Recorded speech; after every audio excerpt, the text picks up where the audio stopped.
Hey guys, it's Kristen Raza, and today I wanted to share a few concepts about scheduling. Whether you're an entrepreneur and you are really in charge of your own schedule, or you are working in a corporation, or you're a stay-at-home mother, scheduling is the way we get things done. Now, I understand there are emergencies and unexpected things that pop up all the time, but if you at least begin with a schedule, that'll keep you on track to a certain degree, even on the most crazy, chaotic, unexpected days.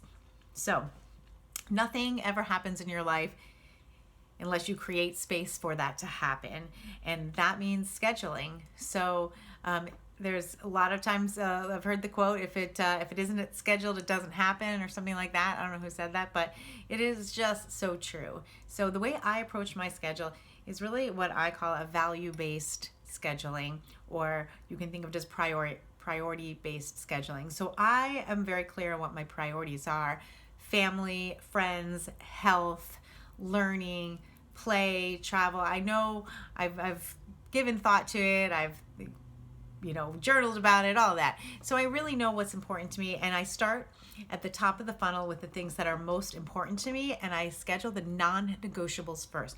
So for example, non-negotiables personally, one of them would be time with my family. I put that in my calendar before anything else, before business meetings, anything else. Also health. Health is a top priority for me. So when I look at my week, I always schedule my workouts and anything else related to my health, including a little time for just self-care and relaxation, right? So I start with priorities first. Schedule the most important activities for each day and pick a specific time to do them. So for example, for a workout, I always have a specific time that I'm going to work out each day, but I usually in my mind have a backup plan. So if I'm planning to get to the 9 a.m. bar class at the gym today and something came up unexpectedly, in my mind I do have a backup plan of another time during the day where I could do a workout DVD at home if I couldn't get out, or there was a snowstorm or whatever. So make sure that you put those most important non-negotiables in first. Second, don't hesitate to block out large periods of time for your important work.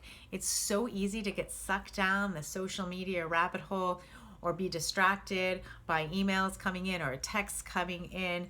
And I find that I am much more productive when I turn off all notifications and I dedicate some quiet time to the work that's important.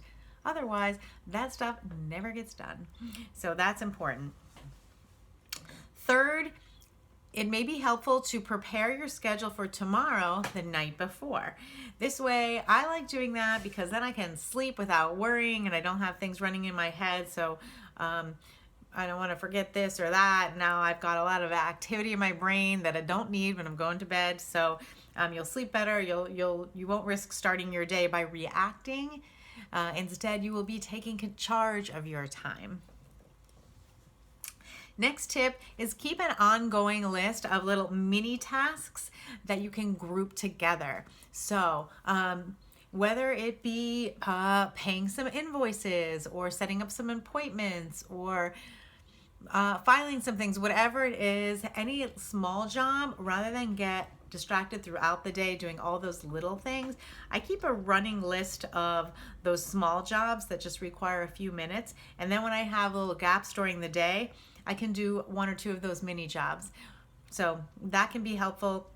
Or you can just set aside like an hour each day, or however much it is, 30 minutes each day, to do all those miscellaneous, like administrative kind of things.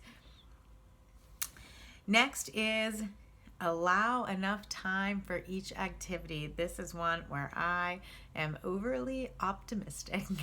I often don't allow enough time for an activity, and then as a result, everything else in the schedule gets a little bit shingad, as my mother would say, and it makes me a little more frantic and pressured, and then I'm just not as productive. So make sure that you allow enough time. I used to schedule everything back to back to back to back, and I have tried to move away from that and then have little windows of space between meetings and conference calls and appointments so that I can actually breathe and hit the restroom. I don't know, basic stuff like that. Finally, figure out what your most productive time is. I'm more of a morning person. So if I have things that require more creative energy or more focus, like writing communications or writing a blog post or anything like that, I do not want to leave that till 3 or 4 o'clock in the day, which is my downtime as far as energy goes. That's the time where I want to do those little administrative tasks. So I want to make sure that I do the important things and the creative work when I am most energized. So for me, instead of going on social media in the morning, I work on whatever my top priority for that day is. And this way I can start out with some accomplishment of something that really matters. 3 o'clock, I can go on Facebook and get a little lost in surfing if I wish, because that's my less focused time for me. So that's important too. So think about how you're spending your day. I like to use time blocking, where I kind of plan out the day of what I'm going to do when, and as I said, things come up and that's okay. But if I didn't have a plan at all, if you don't have a plan, it's like getting in your car. I always say this. It's like getting in your car thinking you want to go to Iowa. I don't know. But you don't have a map or a GPS. So you just pull out of your driveway and you start going. Do you think you're going to end up there? It's not likely. So, but you will end up somewhere. It might not be Iowa, and you probably will have wandered around a lot and used up a lot of gas, and you still aren't where you were hoping to be.